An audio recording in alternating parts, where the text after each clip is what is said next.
Hello, welcome to Late Night Tea with Dr. G.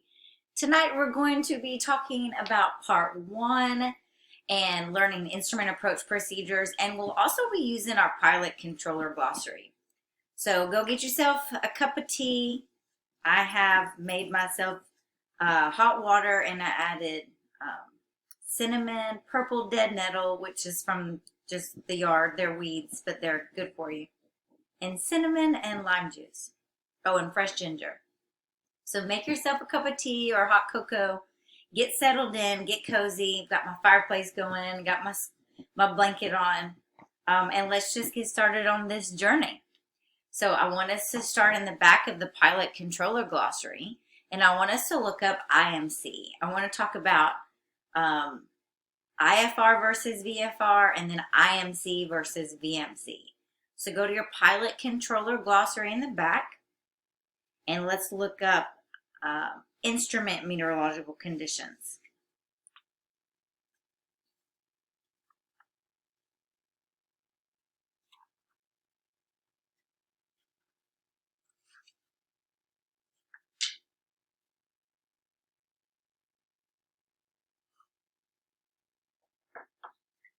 Okay, you guys have it?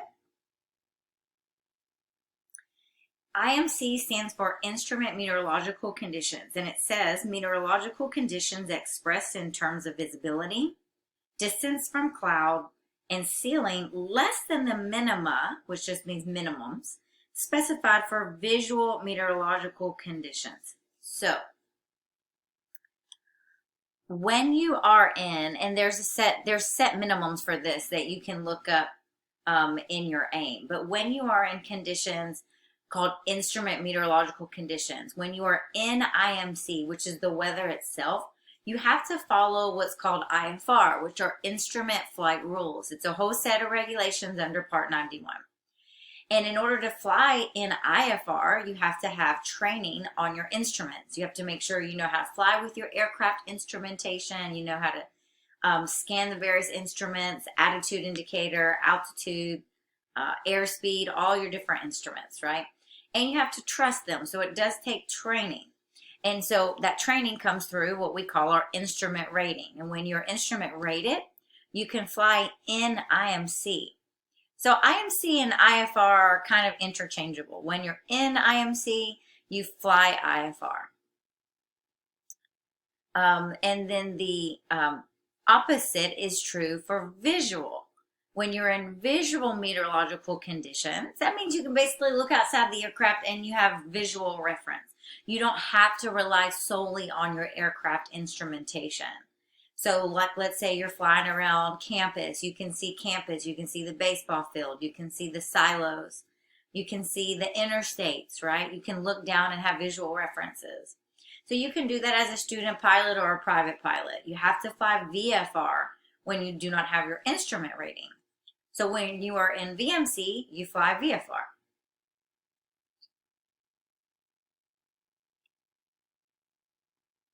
Okay, I want us to look up the definition of IFR conditions. So now let's go to the front of our book under 14 CFR Part 1 and get your highlighter out and highlight IFR conditions. And what does IFR stand for again? Instrument Flight Rules. That's right. Okay, so what is IFR conditions? It says it means weather conditions below the minimum for flight under visual flight rules. The visual flight rules minimums are listed in Chapter 3-1-4 of the AIM, and you don't have to know that at this point. But I just want you guys to know that there is a set minimum. It's based on clouds and visibility, and it depends on what airspace you're in. Sometimes it depends on the altitude, and then sometimes it even depends on whether you're flying at day or night. But the main thing I want you to know here is there are a set of minimums in order for it to be visual flight rules. And if the weather is below that, you are in IFR conditions, which means you have to have your instrument rating and that you could not be a private pilot only. So this was all leading up to the instrument approach procedures. They're called IAPs. This is an example of Nashville's approach. You can see on the top left, KBNA, Every airport in the 48 contiguous states starts with the letter K, kilo. B, and then BNA is our Nashville airport. So it's Kilo Bravo November Alpha. Nashville International. It is runway specific. So you can see on the top right that it says ILS or LOC, which is a localizer into runway 2 left. Let me move my video, sorry. So let's look up the definition in part 1. Instrument approach procedures. Okay, IAPs. So I'm going to read it and then I'll translate it in English. I do want you guys to know there's a note down here that says these are often referred to as JEP charts. They are published by Jeppesen, which is a Boeing-owned company now. So Jeppesen, JEP charts, a lot of times we call them approach charts or approach plates. All of these are the same thing, just different terminology for what the FAA calls IAPs, Instrument Approach Procedures. So go to your regs, go to part 1, and it says an IAP is a series of predetermined maneuvers by reference to flight instruments with specified protection from obstacles and assurance of navigation signal reception capability. It begins from the initial approach fix or, where applicable, from the beginning of a defined arrival route to a point, and then there's 1 or 2. 1 from which a landing can be completed, or if a landing is not completed, to a position at which holding or en route obstacle clearance criteria apply. So let's translate this. When a pilot flies these approaches, they first of all, they're used to help you land.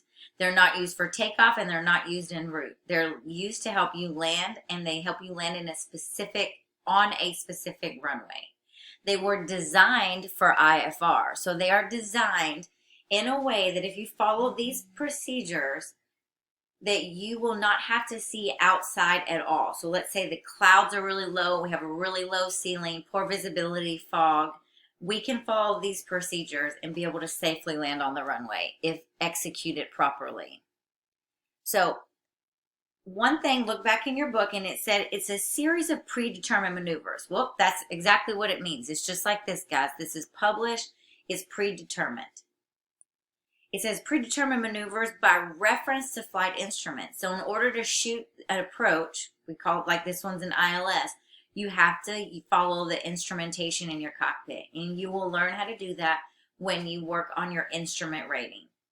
You'll do some training in the aircraft and you'll do some training on the ground with sim training. And then of course you'll have ground instruction as well. So I'm not going to teach you tonight how to fly an approach. I'm wanting you to learn how to read these approaches, and we'll look up the definitions in part 1 as well as your pilot controller glossary. So it's a lot to take in. So if you need to watch the video again, pause, rewind, that's totally normal. It's a lot of information coming at you at once. So we follow these predetermined maneuvers, and what it will ensure is that we can maintain navigation reception throughout the whole approach. So at no point will we lose signal, because again, we're relying on these to safely land. So it can't be like a spotty signal, right? You maintain navigation reception throughout the approach. Also, we'll make sure that there's no obstacles in your way, no terrain. There won't be any cell phone towers that are penetrating that airspace for the approach, the final approach. And then the game plan is you either land or you get to an altitude where the pilot makes a decision. Do they see the required visual reference? Can they see, the runway environment? And if they do, great, land. And if they don't, they do what we call, they execute a missed approach and they enter into a holding pattern. And we'll talk more about that in a little bit. But basically, you get down to an altitude and you're like, yep, I see what I'm supposed to see, continue to land. Or you get to an altitude and you're like, nope, I don't see the runway yet.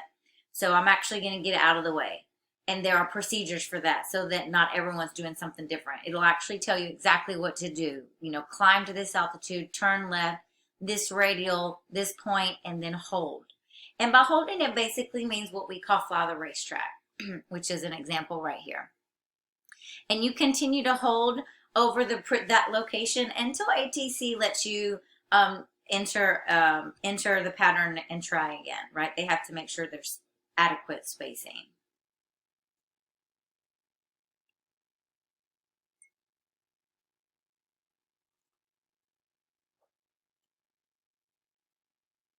I want you guys to know that during this, when you're shooting what we call the final approach, there is a lot going on. There's a lot to follow. You're reading the approach, you're making sure you're where you're at, you're making sure you're descending properly and that you're flying the appropriate altitude, airspeed, and there's a lot of work involved.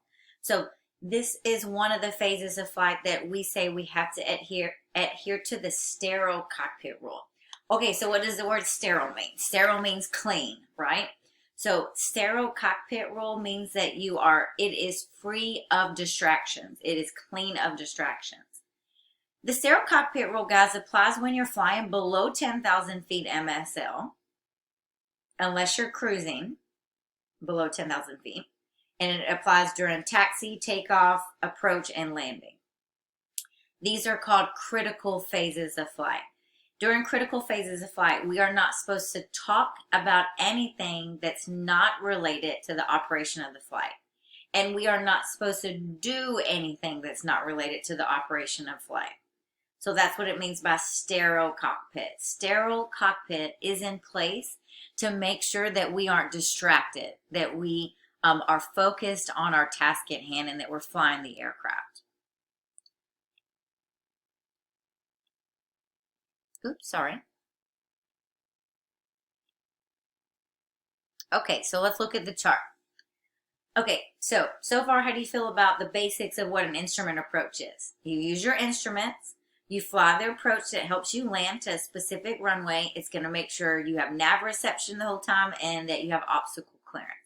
You're either going to get to a point where you can see the runway and you land, or you execute a missed approach and you go into holding. Now, if you look at the top right of the approach, it will tell you what type of approach it is. So this one says ILS or localizer into runway 2 left. There are two categories I want to teach you of an approach. There's a non-precision and a precision approach. So let's start with non-precision. I want you guys to look up the definition in part 1. So find that for me. Go to non-precision.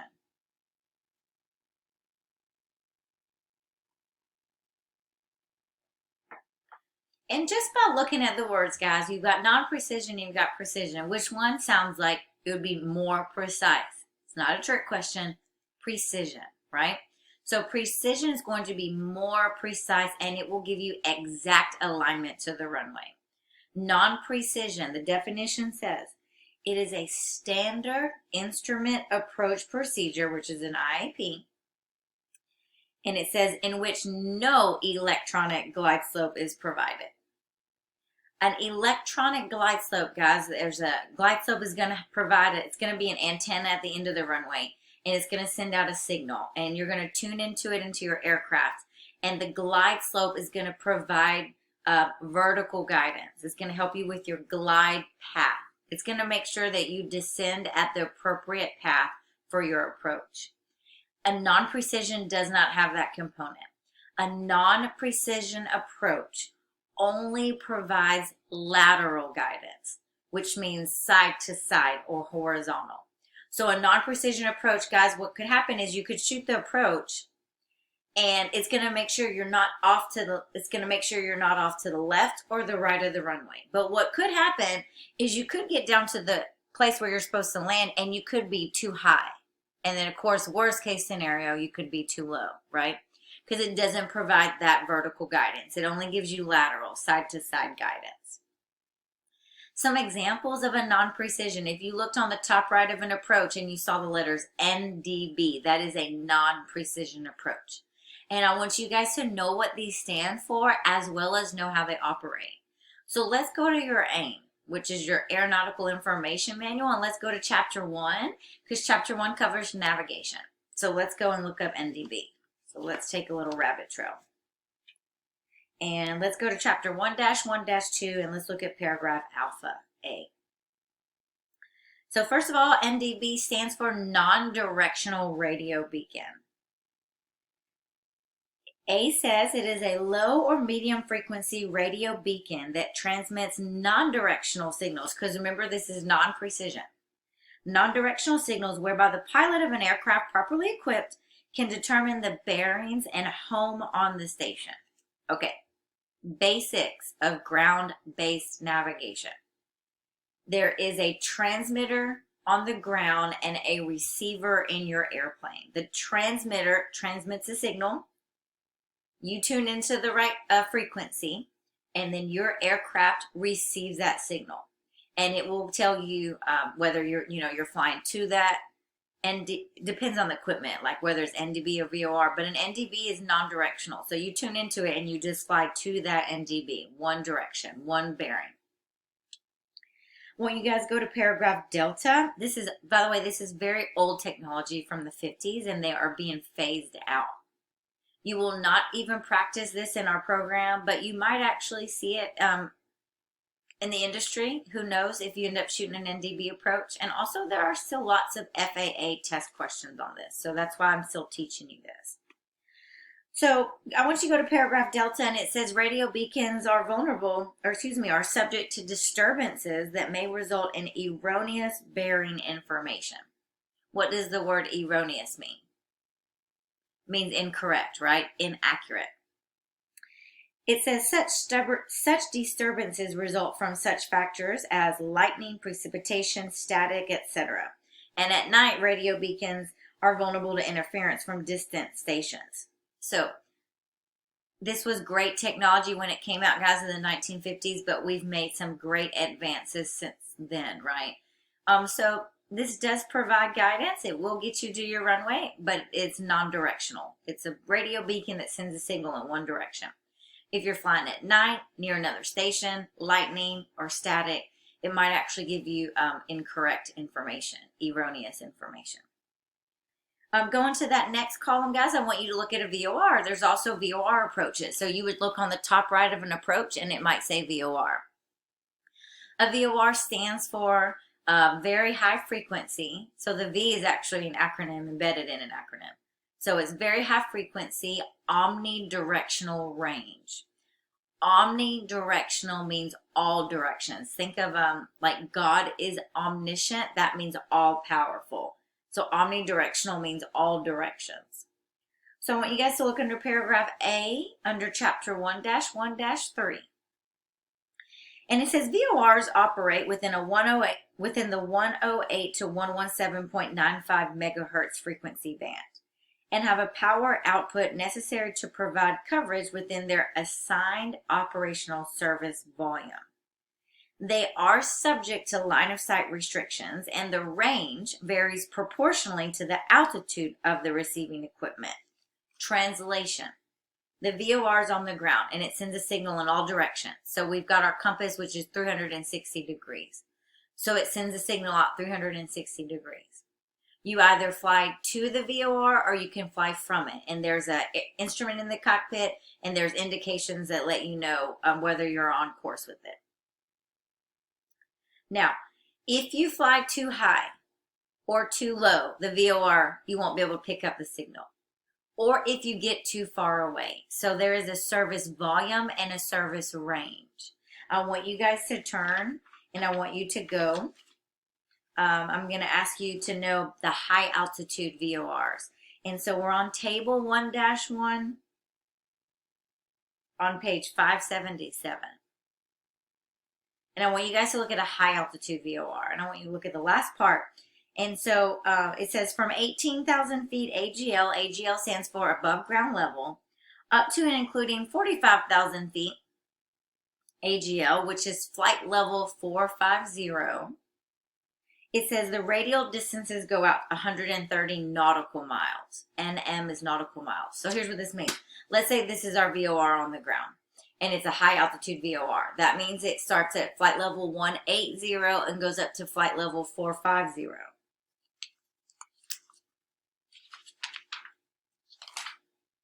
Excuse me. Was it? I lost my page. There you go. Sorry. So from 180 up to 450. The distance you can go and still pick up that signal is 130 nautical miles, and that's in any direction. That's for your high altitude VORs. This is a non-precision approach, which means it does not have an electronic glide slope. Go back to the section that talks about VORs on chapter 1-1-3. I want you to look at paragraph Charlie. And it says that the only positive method of identifying a VOR is by Morse code. So you'll see on this VOR, here's an example right here, guys, this compass rose. See it right here? And it's Nashville's VOR, BNA. And it's kind of hard to see here. But there's dots and there's dashes. And those dots and dashes is going to be your Morse code. And while you don't have to know how to decode that, the dots and the dashes make a sound on the radio. So it'll be like beep, beep, beep, beep, beep, beep, beep. That's how you know that you're tuned into that VOR. That's the only positive method of identifying a VOR. So far we've talked about non-precision approach. We know a non-precision approach is a standard instrument approach that does not have an electronic glide slope. One example is an NDB, non-directional radio beacon. Another example is a VOR that sends out 360 degrees, right? Omnidirectional. Sends out a signal. And you can either fly to the VOR or you fly from the VOR. And if it's a high altitude VOR, the service range is 130 nautical miles and the service volume is flight level 180 up to 450.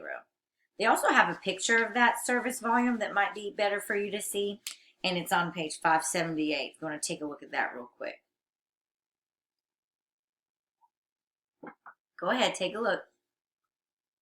Also, is your cell phone put away? Are you paying attention? Good job. I can see you. Okay, another type of approach, guys, that's non-precision is a localizer. Localizer, when you go to page, chapter 1-1-9 under paragraph Bravo. And so there is a localizer transmitter.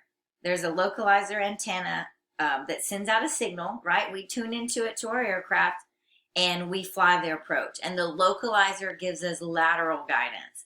So basically, in the instrument, if the line moves to the left or the line moves to the right, we know that we're off course. And we basically just do a slight correction with our aircraft to line it back up and just stay right on target. The localizer under B1 says the transmitter operates on one of the 40 ILS channels within the frequency range of 108.10 to 111.95 megahertz. Signals provide the pilot with course guidance to the runway center line, which is your lateral guidance. So it's going to make sure you're not to the left or to the right of the runway while you shoot the approach. I also want you guys to look at figure 1-1-6, which is the next page. And you can see that there are, you can see the localizer coverage limitations. As you're further out from the approach, you're going to have a 10-degree angle, right? So when you're 18 nautical miles from the runway, there's a 10-degree angle that localizer provides. And as you get closer, right, you need greater coverage. So the azimuth goes out to 35 degrees. Sometimes those change based on maintenance at the airport and the localizer, and if so, they would actually publish that in a NOTAM, and you would know that the coverage is limited for your localizer. Okay, and then the next category I want us to talk about is a precision approach. So let's go back to part 1 in the front of our FAR book, 14 CFR part 1. And grab your highlighter and let's highlight precision, which we already know is more precise just by the word, right? So go to precision approach procedure.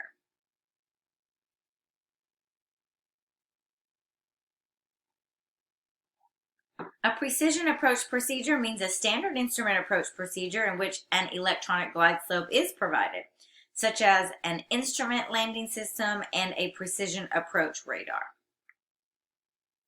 So guys, not only does this one provide lateral guidance, it's also going to provide vertical guidance with that electronic glide slope. That way when we're shooting this approach and we're coming into Nashville right here, this is the profile view, this is the plan view. So when we start our approach here and we're descending and we're going into runway 2 left, it's going to make sure that when I, as long as I follow the approach properly, that my wheels will touch down with exact alignment, right? Because it is a precision approach. It has both lateral and vertical guidance.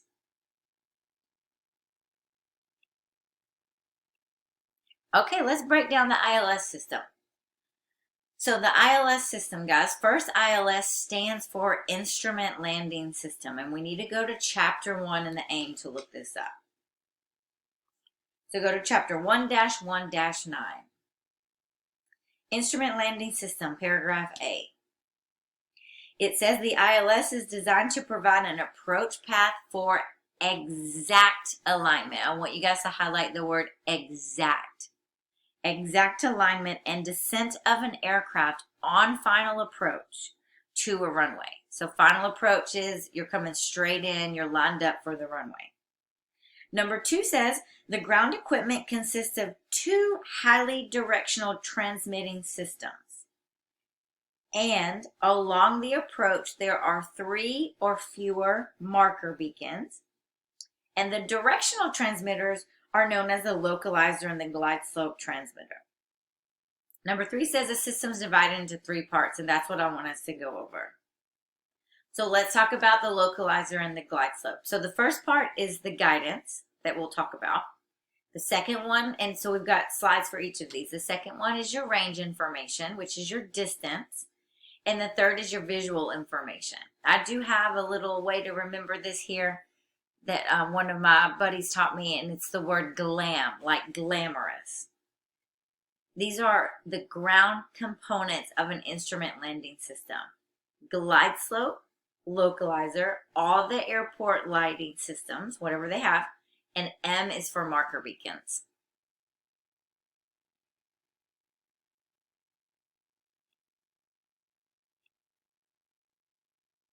Okay, so let's talk about the localizer. We've already looked at this image here, right? We've got a localizer antenna that sends a signal out. So we're flying this way into the runway, right, on final approach. And we'll tune into that, and we'll make sure to follow the localizer properly so that we're not too far to the left or right of the runway. So we have that lateral guidance. The glide slope is our vertical guidance, and that is going to be under paragraph Delta. So turn your page. D1 says the glide slope transmitter operates on one of the 40 ILS channels within that frequency range. And it says it radiates its signals in the direction of the localizer front course, which means it also is sending a signal, right, that you tune into and fly the approach. It says the term glide path means that portion of the glide slope that intersects the localizer. There's more information here on the glide slope, but the gist of it that I'm wanting you to know so far is that the localizer is going to provide you that lateral guidance, that horizontal guidance, that left and right. And then the up and down, right, the vertical guidance is from your glide slope. The next part of an instrument landing system, guys, is going to be your marker beacons that I want to teach you. Your marker beacons provide both visual and tone indications. So there'll actually be a light in the cockpit that goes off, a specific color, and then there are sounds. And there's different frequency based on which marker beacon you're passing over. So it kind of just lets you know, like, yes, I am where I'm supposed to be as I'm flying this approach, right? You're like, kind of like a checkpoint. You're like, yep, I'm exactly where I'm supposed to be as I'm descending on my final approach.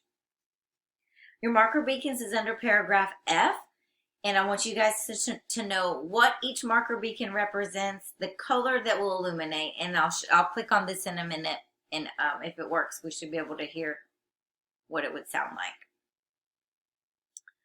So if we were flying here, we're out here, right? And once we intercept the glide slope, and once we intercept the glide path, right, the first marker beacon we come to is our outer marker beacon.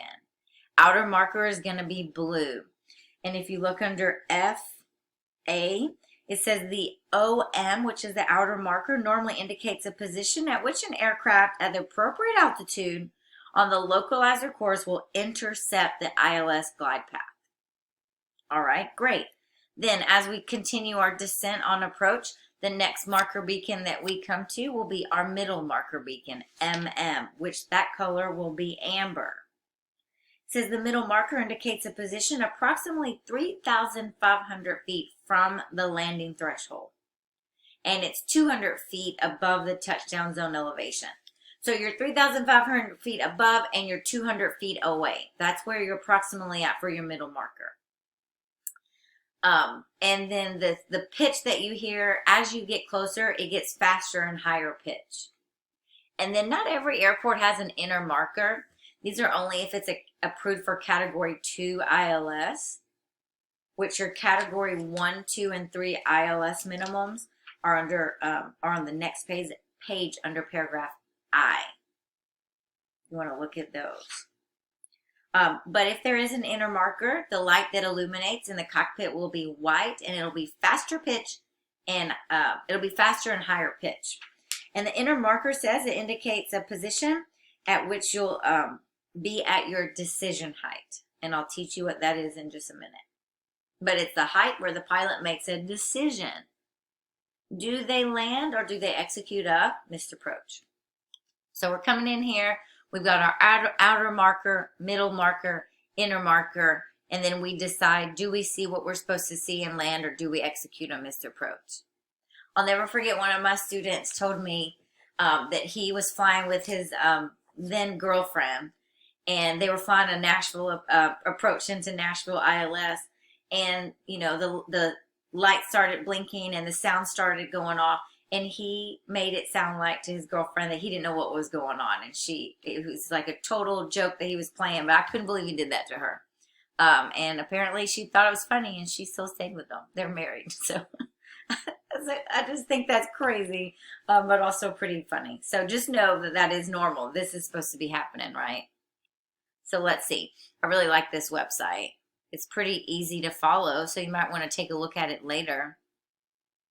Nav FLTSM, and this is kind of giving you the profile view of what the marker beacons would look like, what would kind of look like visually for you to kind of see. You can see here when you're on course what it would look like, and if you were too low or too far to the left. Like I said, you'll learn how to fly these approaches later, so don't get too deep into that now. But I want us to go down here. So we know that if we're at the outer marker, it's going to be blue. And that's what it would sound like. Let's do it again. So low and slower. Then you come to your middle marker beacon, which is approximately 3,500 feet away and 200 feet above touchdown zone. And it will be amber, which is like a red-orange color. Faster, higher pitch, right? And then if there is an inner marker beacon, it's white. And that's what it sounds like. So that provides range information, distance. Also, sometimes we have what's called DME. It's not required for an ILS, but sometimes the airport has that equipment, and I do want us to know about that. DME stands for Distance Measuring Equipment. So let's go to chapter 1-1-7.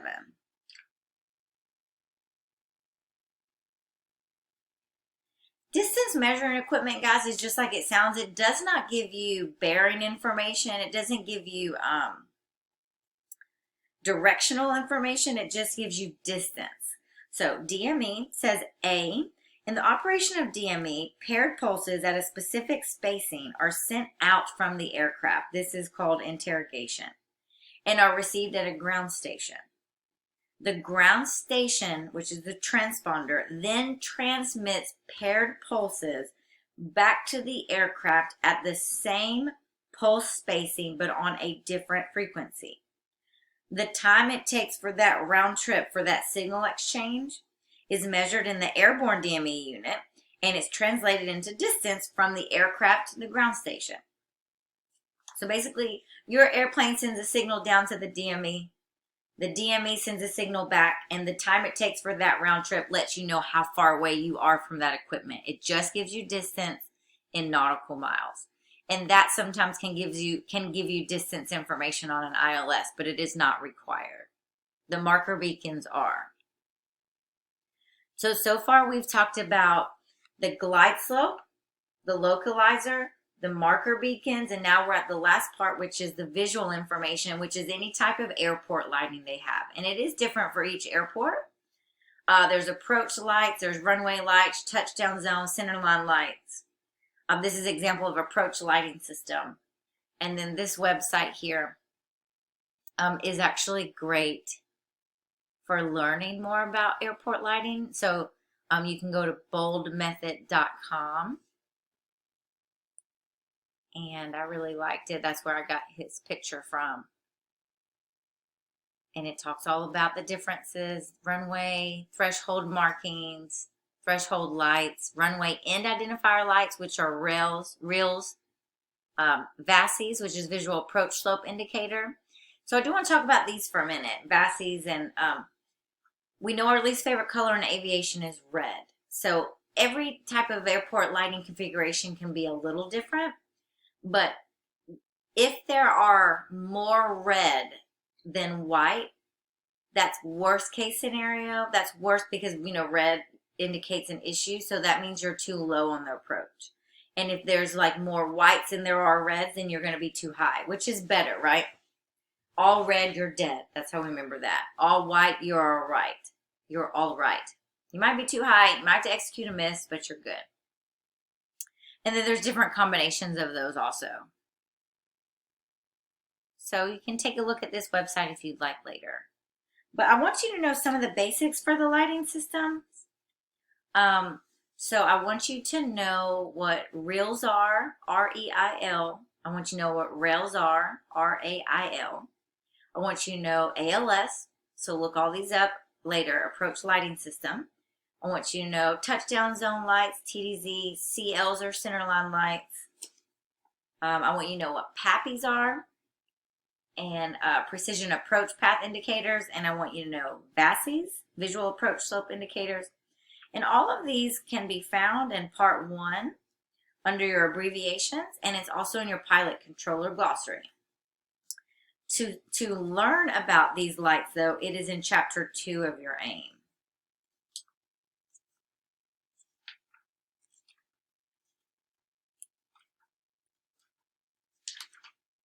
So feel free to look at that if you want. But I'm really just trying to get you to know the basics for now. So for example, page 616, I wish I didn't put it on the PowerPoint. But if you go to page 616, you can see what a PAPI looks like. And on the left side, there are 4 light bars. And so if they're all white, you're too high. And if they're all red, what did I say it means? You're too low. The perfect mix would be 2 white and 2 red. It means you are on the glide path. So guys, these lights provide visual guidance, right? Letting you know if you're on the glide path, glide slope or not.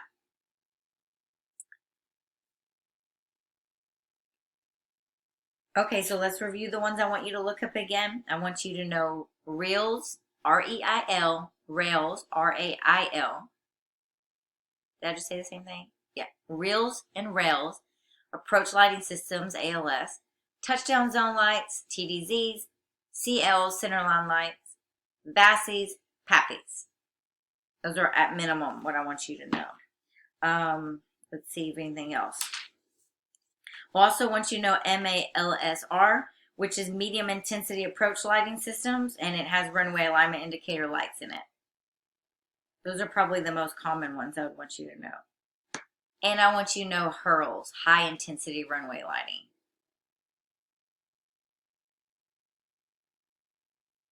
Cool. So a recap on instrument landing systems. ILS, remember the word glamorous. We've got glide slope. And what does glide slope provide? Provides vertical guidance. We've got the localizer, which provides lateral guidance, side to side. We've got airport lighting, which provides visual guidance. And then we have the marker beacons, which is range information or distance. Well, that is a wrap on the Introduction Instrument Approach Procedures. We use part one and we use the Pilot Controller Glossary. I hope you enjoyed yourself, and I'm going to finish up my tea. I'll see you soon.